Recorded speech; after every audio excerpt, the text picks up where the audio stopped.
الحمد لله رب العالمين والصلاة والسلام على رسول الله وعلى آله وصحبه أجمعين. أما بعد فقد قال الله تعالى في القرآن الكريم والفرقان المجيد: أعوذ بالله من الشيطان الرجيم، بسم الله الرحمن الرحيم. والله جعل لكم من بيوتكم سكنا. صدق الله العلي العظيم. அளவற்ற அருளாளன் நிகரற்ற அன்புடையோன் எல்லாம் வல்ல ஏக இறைவனை போற்றி புகழ்ந்து அவனின் திருநாமத்தால் ஆரம்பம் செய்கின்றேன். அல்லாஹுவின் சாந்தியும் சமாதானமும் எம் உயிரிலும் மேலான உத்தம நபி முஹம்மது ஸல்லல்லாஹு அலைஹி வஸல்லம் அவர்கள் மீதும் அவர்களுடைய நல்வழியை பின்பற்றிய அத்துணை நல்லடியார்கள் மீதும் குறிப்பாக நம் அனைவர் மீதும் என்றென்றும் நின்று நிலவட்டுமாக. வல்ல ரஹ்மான் எல்லா விதமான காரியத்திலும் நமக்கு வெற்றியை தந்து சந்தோஷமான வாழ்க்கையை இவ்வுலகத்திலும் மறு உலகத்திலும் நிரந்தரமாக தருவானாக என்று கூறி துஆ செய்தவனாக இந்த உரையை ஆரம்பம் செய்கின்றேன்.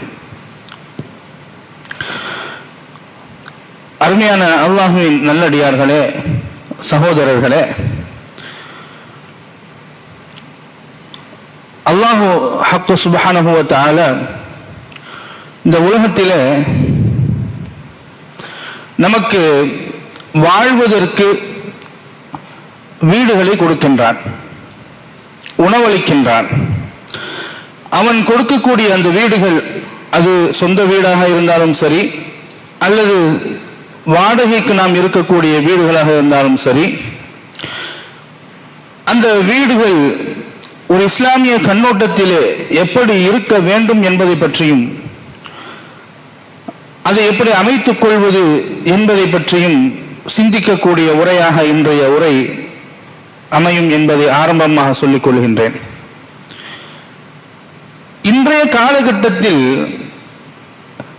வீடு கட்டுவது என்பது இன்றைய காலகட்ட மக்களுடைய மனோநிலை ஈடுபாடு எப்படி அமைகிறது என்று சொன்னால், வீட்டை மிகப்பெரிய வீடாக நாம் கட்ட வேண்டும் என்றும், அந்த வீடு பல வண்ணங்களை கொண்டு அலங்கரிக்கப்பட வேண்டும் என்றும், நம்முடைய வீடுகள் மிக பிரம்மாண்டமாக காட்சியளிக்க வேண்டும் என்றும், அந்த வீடுகளிலே வண்ண வண்ண விளக்குகளை கொண்டு அதை மெருகூட்டி அழகுபடுத்த வேண்டும் என்றும், அந்த வீடுகளை கொண்டு மற்றவர்கள் நம் வீடு மிக அற்புதமாக கட்டப்பட்டிருக்கிறது என்று பெருமை பாராட்ட வேண்டும், பகுமானம் அடைய வேண்டும் என்பதற்காகவும் இன்று நம்மிடத்தில் பல பேர்களுடைய மனோநிலை அப்படி மாறி இருக்கின்றது. அதிகமான பணம் செலவு செய்து வீடுகளை கட்டுகிறார்கள். அதிகமான ஏன் கடன் வாங்கி வீடுகளை அமைக்கின்றார்கள். சில வீடுகளை பார்த்தால் உடனுக்குடன் அடிக்கடி அதை ரெனோவேஷன் செய்து தேவைக்கு அதிகமான வகையில் வசதிகளை உள்ளடக்கிய வீடாக அவர்கள் மாற்றுவதற்கு கடன் வாங்கி கூட, அடுத்தவர்களிடத்தில் தகுதிக்கு மீறி கடன் வாங்கி கூட அந்த வீட்டை அமைக்க வேண்டும் என்று ஆசைப்படக்கூடிய ஒரு மனோநிலை இன்றைய காலகட்ட மக்களுக்கு ஏற்பட்டிருக்கின்றது. அந்த காலத்தில் பார்த்தீர்கள் என்று சொன்னால் எல்லா வீடும் ஒரே மாதிரி இருக்கும். அல்லது சில ஊர்களில் நீங்கள் பார்க்கலாம், வீடுகள் பாரம்பரியமான வீடுகளாக அல்லது பரம்பரை சொத்தாக கட்டப்பட்ட வீடாக, தேவைக்கு மட்டும் உரிய வீடாக, தலைமுறைகள் பயனடைய வேண்டும் என்று ஒரு முற்போக்கு சிந்தனையோடு தேவைக்குரிய வீடாக கட்டக்கூடிய மக்களாக அன்று இருந்தார்கள். ஆனால் இன்று அது அப்படியே நிலை மாறி பிரம்மாண்டமும் மிகவும் ஆடம்பரமாக வாழ வேண்டும் என்கின்ற எண்ணத்தில் கட்டக்கூடிய வீடுகள் தான் அதிகமாக இருக்கிறது. ஒரு வீடு என்பது அல்லாஹ்வினுடைய அருள், அல்லாஹ்வுடைய நிஅமத். அந்த நிஅமத்தை குறித்து நாம் அல்லாஹ்விற்கு அதிகமாக நன்றி செலுத்தக்கூடியவர்களாக வாழ வேண்டும். நாம் இந்த உலகத்தில் எத்தனையோ பேர்கள் வாழ்வதற்கு சரியான வசதி இல்லாத வீட்டில் வாழ்ந்து கொண்டிருக்கிறார்கள். சில பேர் வீடு இல்லாமலேயே தெருவில் இருக்கக்கூடியவர்களும் இருந்து கொண்டிருக்கிறார்கள். அவர்களுக்கு மத்தியிலே வல்ல நாயன் அல்லாஹு தஆலா நாம் வாழ்வதற்கும் ஒதுங்குவதற்கும் நாம் நிம்மதி பெறுவதற்குமான இடமாக வீட்டை அல்லாஹ் வழங்குகின்றான். அருமையானவர்களே, இது குறித்து நபிகள் பெருமானார் முஹம்மது ஸல்லல்லாஹு அலைஹி வஸல்லம் அவர்கள் ஒவ்வொரு தினமும் படுக்கைக்கு செல்வதற்கு முன்னால் இந்த நிஅமத்தை குறித்து அல்லாஹ்விடத்திலே அல்லாஹ்வை புகழ்ந்தவர்களாகத்தான் உறங்கக்கூடியவர்களாக இருந்தார்கள். அல்ஹம்துலில்லாஹில்லதி அத்அமனா, எனக்கு உணவளித்த அல்லாஹ்வுக்கே எல்லா புகழும். வஸகானா, எனக்கு நீர் கொடுத்த அல்லாஹ்.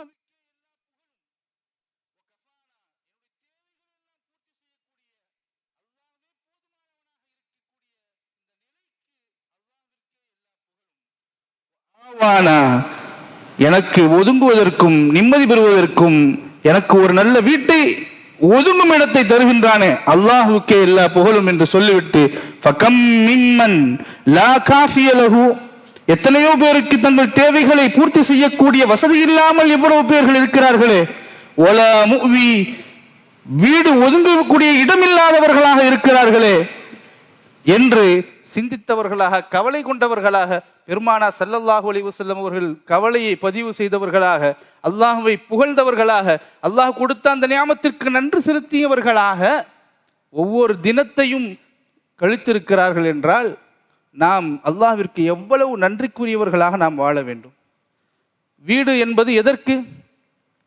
வீடு என்பது 4 சுவர்களால் கட்டப்பட்ட அல்லது கட்டிடங்களால் கட்டப்பட்ட ஒரு தொகுப்பு அல்ல.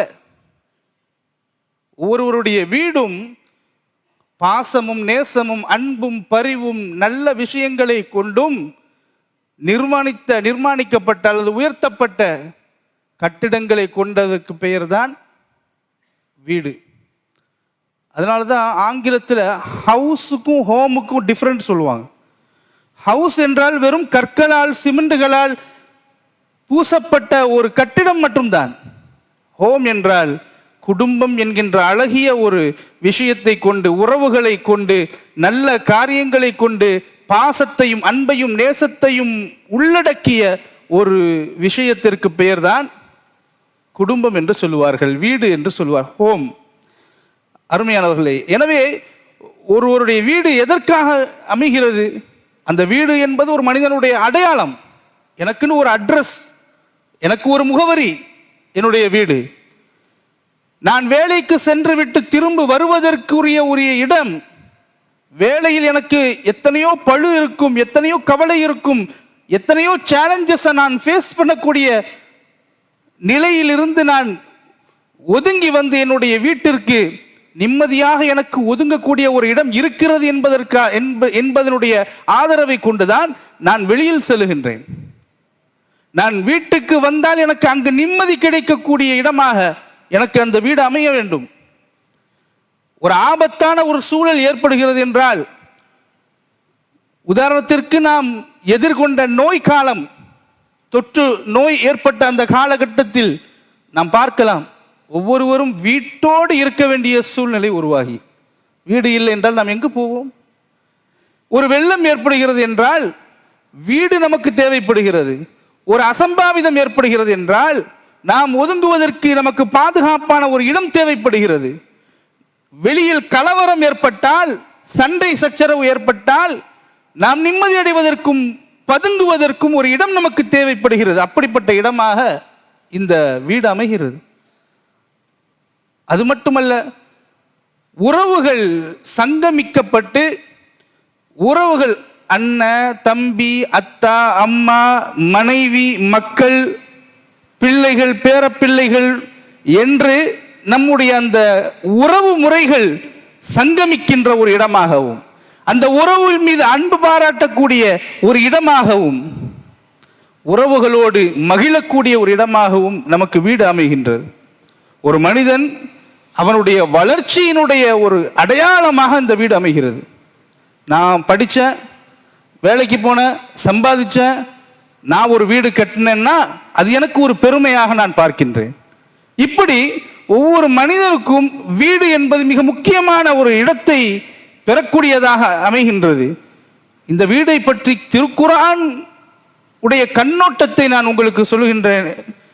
திருக்குர்ஆனில் அல்லாஹு தஆலா அந்த வீட்டை குறித்து அல்லாஹ் சொல்லுகின்றான். வீடு என்றால் அதிலே நிம்மதி இருக்க வேண்டும் என்பதை அல்லாஹ் பதிவு செய்கின்றான்.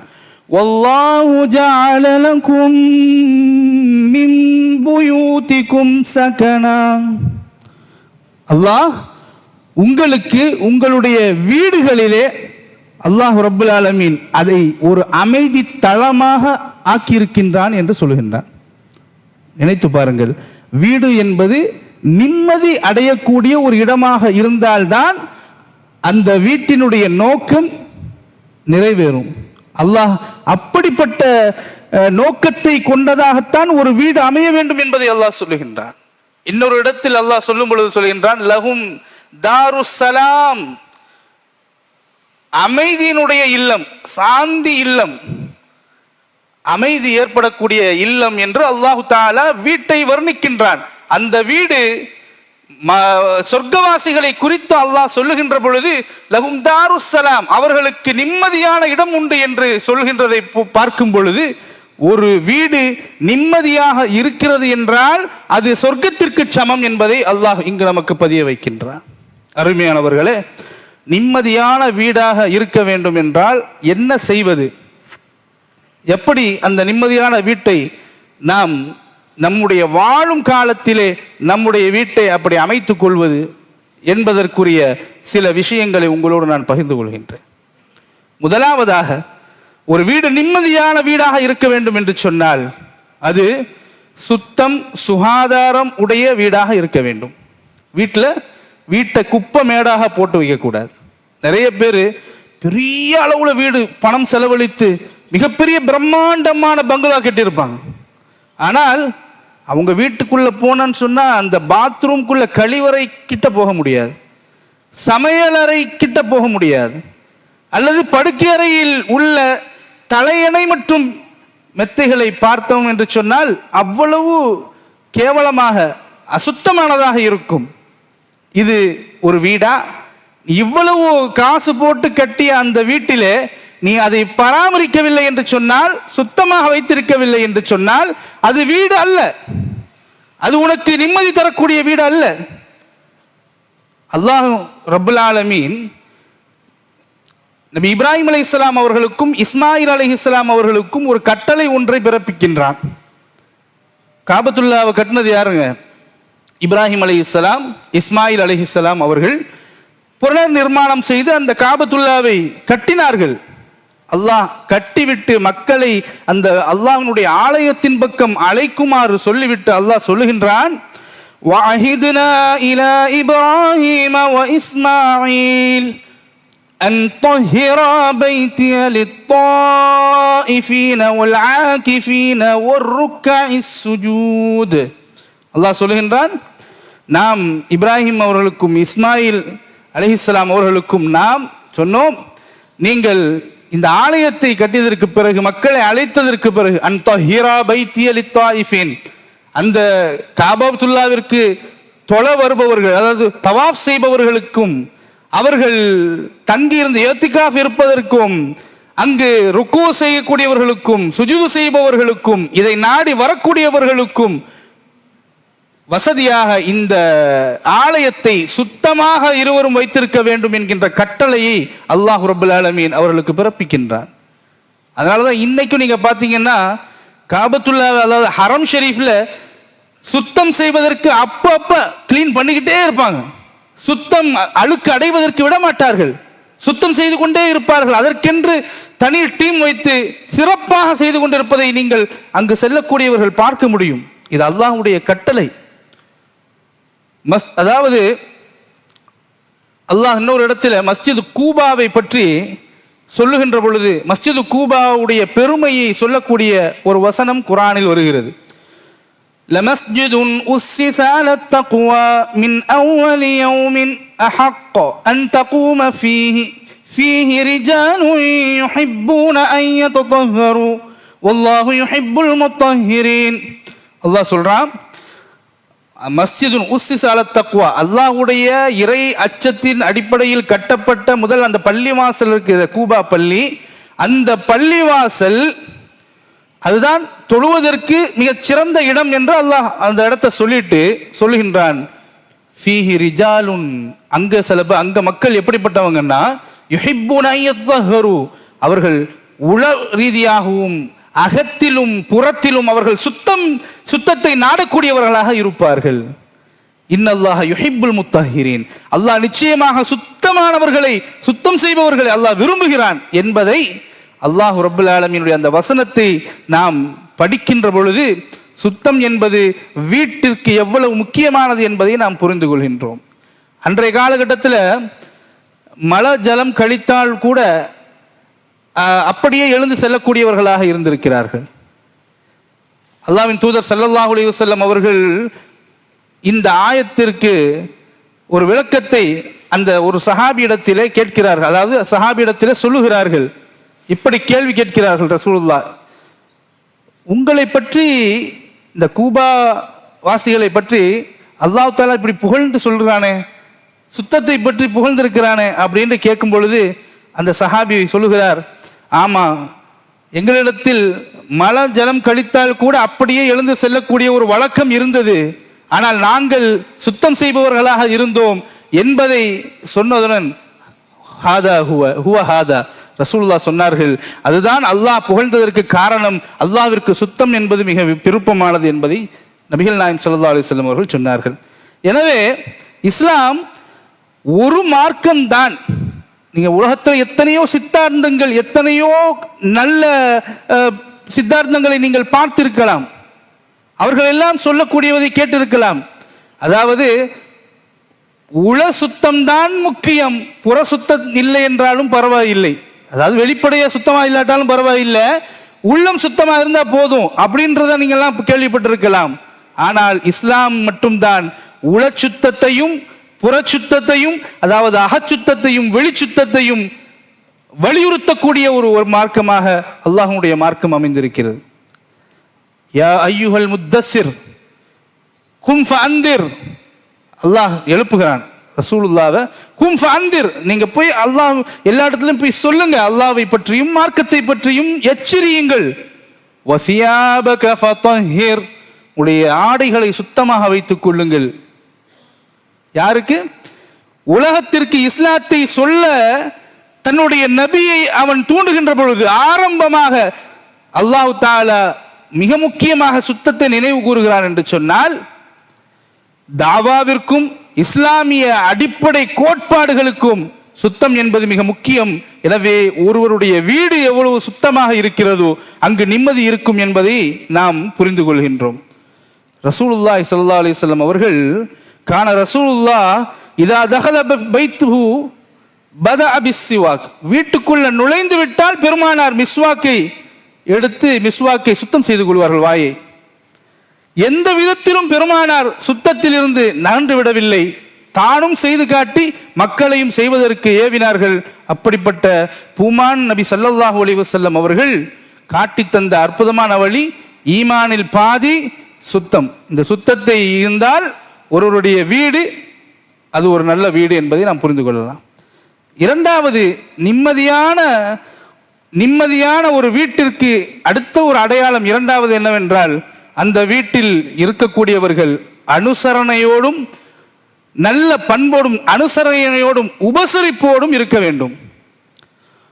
உதாரணமா நாம ஒரு வீட்டுக்கு போறோம் அல்லது சொந்தக்காரங்க வீட்டுக்கே போறோம்னு வைங்களேன், அவர்கள் நம்மை மதித்தால், நம்மை உபசரித்தால், அனுசரித்து நம்மை மரியாதை செலுத்தினால் நாம பல முறை அந்த வீட்டுக்கு போக வேண்டும் என்று எண்ணுவோம்.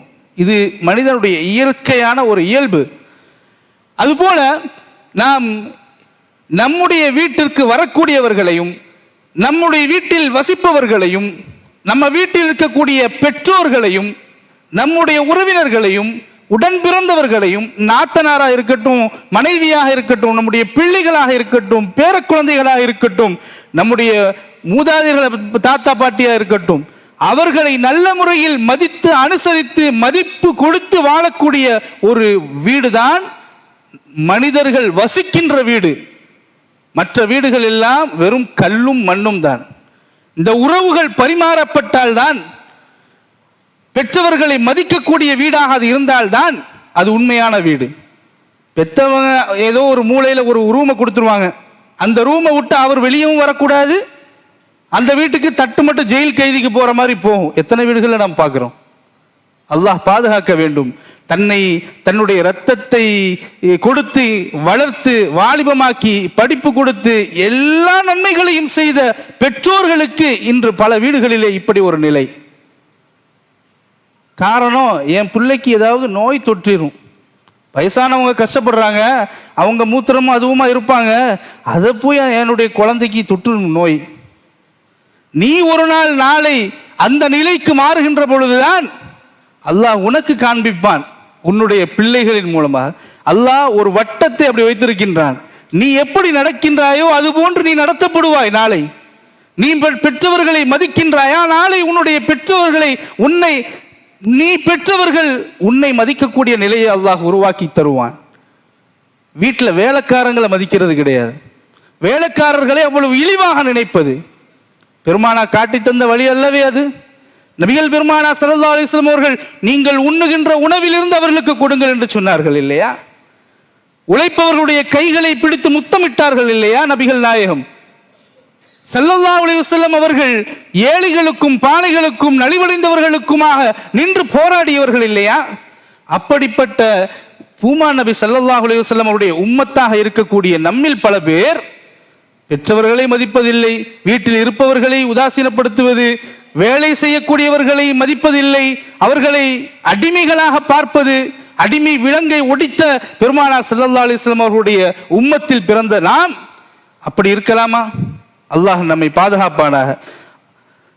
எனவே நற்குணம், நல்ல குணத்தை கொண்டு இருப்பவர்களுடைய வீடுகள் மிளிரக்கூடியதாக, அந்த வீடு உண்மையான வீடாக இருக்கும்.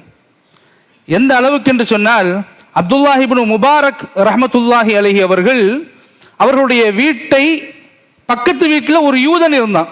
அந்த யூதன் அவனுடைய வீட்டை விற்பதற்காக மக்களிடத்தில் சொல்லுகின்ற பொழுது, எவ்வளவு விலை? என்னுடைய வீடு 2000 திர்ஹம் அப்படின்னு சொன்னான். 2000 திர்ஹமா? மக்கள் எல்லாம் கேட்கிறாங்க, வெறும் 1000 திர்ஹம் தானப்பா, ஏன் 2000 திர்ஹம் கேட்கிற? 1000 திர்ஹத்துக்கு கூட உன்னுடைய வீடு பெருமானது இல்லையே, ஏன் 2000 கேட்கிறாய் என்று கேட்கும் பொழுது அவன் சொன்னான், நான் அப்துல்லாஹ் இப்னு முபாரக் ரஹ்மத்துல்லாஹி அலைஹி அவர்களுடைய அண்டை வீட்டுக்காரன் அல்லவா, அப்படிப்பட்ட ஒரு நல்ல மனிதர் நேசரை நான் பக்கத்து வீட்டுக்காரராக கொண்டிருப்பதனால் என்னுடைய வீட்டுக்கு மதிப்பு 2000 திர்ஹம் என்று சொன்னானாம். ஆக ஒரு மனிதனுடைய நற்குணமும் அவன் நடந்து கொள்ளக்கூடிய அந்த விதமும் தான் அந்த வீட்டுக்கும் ஒரு மரியாதையை தேடித் தருகிறது என்பதை நாம் புரிந்து கொள்கின்றோம். அபூ ஜஹம் அல் அதவி ரஹ்மத்துல்லாஹி அலைஹி அவர்கள் தன்னுடைய வீட்டை விற்பதற்காக முற்படுகின்றார்.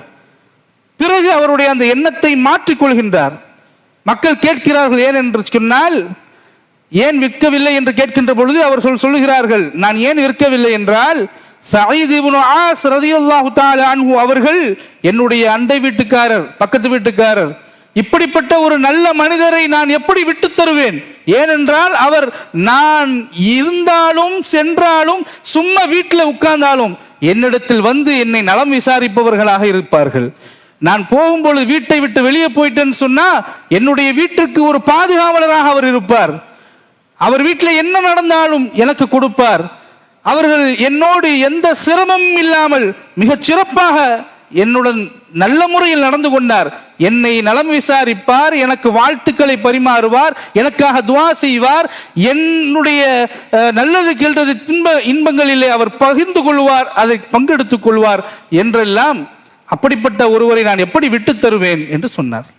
அருமையானவர்களே, கெட்ட வார்த்தைகள், கெட்ட நடவடிக்கைகள், கெட்ட குணங்கள், வீட்டில் எப்ப பார்த்தாலும் மாமியார் மருமகள் சண்டைகள், நாத்தனார் பிரச்சனைகள், நம்முடைய கணவன் மனைவிக்கு இருவருக்கும் இடையில் எப்ப பார்த்தாலும் ஒத்து வராத பிரச்சனைகள், சண்டைகள், இதுவெல்லாம் ஒரு வீட்டில் தொடர்ந்து இருந்து கொண்டிருந்தது என்று சொன்னால் அந்த வீட்டில் அல்லாஹ் பரக்கத்தை எடுத்து விடுவான்.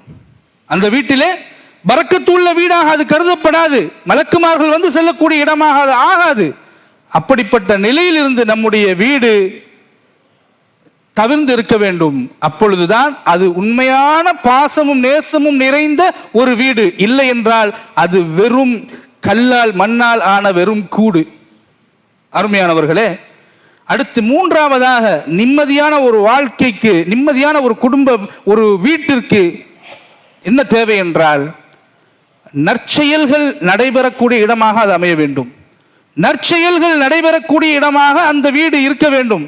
ஏதோ வீடு இருக்குது, மிகப்பெரிய அளவில் நான் வீட்டை வாங்கி போட்டுட்டேன், ஆனா அதுல அல்லாஹ்வுடைய பெயர் மொழியப்படுவதில்லை, பெருமானாருடைய பெயர் மொழியப்படுவதில்லை, அந்த வீட்டில் நல்லது கெட்டதற்கு இஸ்லாமிய வழிமுறைகள் காட்டி தந்த அடிப்படையில் நடைபெறுவதில்லை, அந்த வீடு எப்பொழுதும் வெறும் இருளடைந்து போய் கிடைக்கிறது என்று சொன்னால் அந்த வீட்டிற்குரிய ஹக்கை நாம் செலுத்தவில்லை. அது உண்மையான வீடு அல்ல, அது வெறும் கூடுதான், வெறும் கட்டிடம் தான். மதீனாவில் அண்ணல் பெருமானார் முஹம்மது ஸல்லல்லாஹு அலைஹி வஸல்லம் அவர்களுடைய அருமை அன்சாரி தோழர்களை குறித்து அல்லாஹ் தஆலா திருக்குர்ஆனிலே புகழ்ந்து பேசுகின்றான். அவர்களுடைய வீட்டை குறித்தும் பேசுகின்றான், பெருமையாக பேசுகின்றான். வல்லதீன தபவ்வஉத் தார வல் ஈமான், வல்லதீன தபவ்வஉத் தார அப்படின்ற ஒரு ஈமான அப்படின்ற வரக்கூடிய ஒரு வசனம் சூரத்துல் ஹஷ்ர்ல இருக்கிறது. அவர் சொல்லுகின்றார், அல்லாஹ் யுஸிரூன அலா அன்ஃபுஸிஹிம் வலவ் கான பிஹிம் ஹஸாஸா. அந்த அன்சாரிகள், முஹாஜிர்கள், அதாவது அடைக்கலம் தேடி வந்தவர்களுக்கு அவர்கள் உதவினார்கள் இல்லையா? தன்னிடத்தில் இருந்தவற்றை அனைத்தையும் கொடுப்பதற்கு முன் வந்தார்கள் இல்லையா? அதை சொல்லிவிட்டு அல்லாஹ் தஆலா சொல்கின்றான், அந்த மக்கள் வலவ் கான பிஹிம் ஹஸா யுஸிரூன அலா அன்ஃபுஸிஹிம், அவர்களை புறந்தள்ளிவிட்டு அடுத்தவர்கள், அந்த மக்களுக்காக அவர்கள் எல்லாவற்றையும் விட்டு கொடுத்தவர்களாக இருந்தார்கள். அல்லாஹ் அதை மெச்சி சொல்லுகின்றான். அப்படிப்பட்ட சஹாபிகளாக அந்த சஹாபிகள் இருந்தார்கள் என்றால் அவர்களை குறித்து அல்லாஹ் தஆலா அந்த வீட்டையும் அல்லாஹ் புகழ்ந்து சொல்லுகின்றான். அது மட்டுமல்ல அருமையானவர்களே, தாருல் அர்க்கம் என்று கேள்விப்பட்டிருப்பீர்கள். தாருல் அர்க்கம் என்று சொன்னால் வரலாற்றில் இடம்பெற்ற ஒரு வீடு. பெருமானார் ஸல்லல்லாஹு அலைஹி வஸல்லம் அவர்களுடைய சீரத்தை படிக்கின்ற, பார்க்கின்ற அல்லது அவர்களுடைய புத்தகத்தை புரட்டுகின்ற எவருக்கும் இந்த தாருல் அர்க்கம் என்று சொல்லக்கூடிய வார்த்தையை தெரியாமல் நீங்கள் போக முடியாது. அர்க்கம் ரலியல்லாஹு அன்ஹு அவருடைய வீடு. அந்த வீட்டை தான் அல்லாஹ்வின் தூதர் ஸல்லல்லாஹு அலைஹி வஸல்லம் அவர்கள் இஸ்லாம் துளிர்விடக்கூடிய சமயத்திலே, ஆரம்ப காலகட்டத்திலே அல்லாஹ்வுடைய மார்க்கத்தை மக்களுக்கு பரப்புவதற்காக சீக்கிரட்டாக, ரகசியமாக தாவா செய்யப்பட்ட அந்த இடம். அர்க்கம் ரலியல்லாஹு அன்ஹு அவர்களுடைய அந்த வீட்டை வரலாற்று ஆசிரியர்கள் சொல்லும் பொழுது அந்த வீடு அந்த ஆசிரியர் ஸைத் இப்னு அல் அர்கம் உடைய காலகட்டம் என்று அந்த காலகட்டத்தையே சொல்லக்கூடிய அளவிற்கு வரலாற்றில் இடம் பிடித்த வீடாக அந்த வீடு அமைந்திருந்தது என்று சொன்னால், நம்முடைய வீடு நல்ல காரியத்திற்காக, இஸ்லாத்திற்காக, இஸ்லாமிய மார்க்கத்தை பரப்புவதற்காக, நல்ல காரியங்களால் அந்த வீடு நிறைவடைகிறது என்று சொன்னால் அந்த வீடு சாதாரண கூட அல்ல, அது மிகப்பெரிய வீடு. சீர்திருத்தம் அடைய வேண்டும், சீர்திருத்தம் உள்ள வீடாக இருக்க வேண்டும். வீட்டில் சீர்திருத்தம் செய்யப்பட வேண்டும். வீட்டில் இருக்கக்கூடிய ஒவ்வொருவரும், பிள்ளைகள், மனைவி, கணவன் என்று சீர்திருத்தம் அடையக்கூடிய இடமாக ஒருவருடைய வீடு அமைய வேண்டும். வீட்டில் திருந்தாதவன் நாட்டில் திருந்த மாட்டான் இல்லையா? வீட்டில் சரியாகாதவன் நாட்டில் சரியாக மாட்டான். உதாரணமாக ஒருத்தர் புகைக்கு பிடிக்கக்கூடிய பழக்கம் இருக்கிறது. அந்த பழக்கத்தை சில பேர் பார்த்தீங்கன்னா தன்னுடைய மனைவிக்காக விடக்கூடியவர்கள் இருக்கிறார்கள். தன்னுடைய குழந்தை தேடி தேடி பிறக்கின்ற அந்த குழந்தை, பச்சிளம் குழந்தைக்கு அது கேடு என்பதை உணர்ந்து அந்த புகைப்பதை விடக்கூடியவர்கள் இருக்கிறார்கள். வீடு அதை சாத்தியமாக்குகிறது. அதுபோல வீட்டில் எப்ப பார்த்தாலும் கெட்ட வார்த்தையா பேசிக்கிட்டு இருப்பான். நாக்க வாய துறந்தா கெட்ட வார்த்தை பேசிக் கொண்டிருப்பான். 4 கால் பிராணிகளை வைத்து மனைவியை திட்டக்கூடியவர்களாக இருப்பார்கள். ஆனால் அவருக்கு ஒரு குழந்தை பிறக்கும். அந்த குழந்தையை பார்த்த உடனே இந்த குழந்தை நான் பேசுறத கேட்டு கெட்டு போயிடக்கூடாது அப்படின்னு திருந்தக்கூடியவர்கள் எத்தனை பேர் இருக்கிறாங்க. ஆக தன்னை சீர்திருத்தம் செய்து கொள்வதற்காகவும் திருத்திக் கொள்வதற்கு ஒரு வாய்ப்பாகவும் அந்த வீடு அமைய வேண்டும். வீட்டில் நின்று நம்ம தொழுகிறோம் அப்படின்னு சொன்னா நாம் தொழுதை பிள்ளைகள் பார்க்கிறார்கள், பிள்ளைகள் தொழுவார்கள். நாம் நல்ல விஷயங்களை சொல்வதை பிள்ளைகள் பார்க்கிறார்கள், பிள்ளைகள் அதை பின்பற்றுவார்கள். அப்படிப்பட்ட ஒரு வீடாக அமைய வேண்டும். நல்ல பழக்க வழக்கங்களை கற்றுக் கொடுக்கக்கூடிய வீடாக அமைய வேண்டும். ரசூலுல்லாஹி ஸல்லல்லாஹு அலைஹி வஸல்லம் அவர்கள் இரவு உறங்கும் பொழுது தொழுவார்கள்.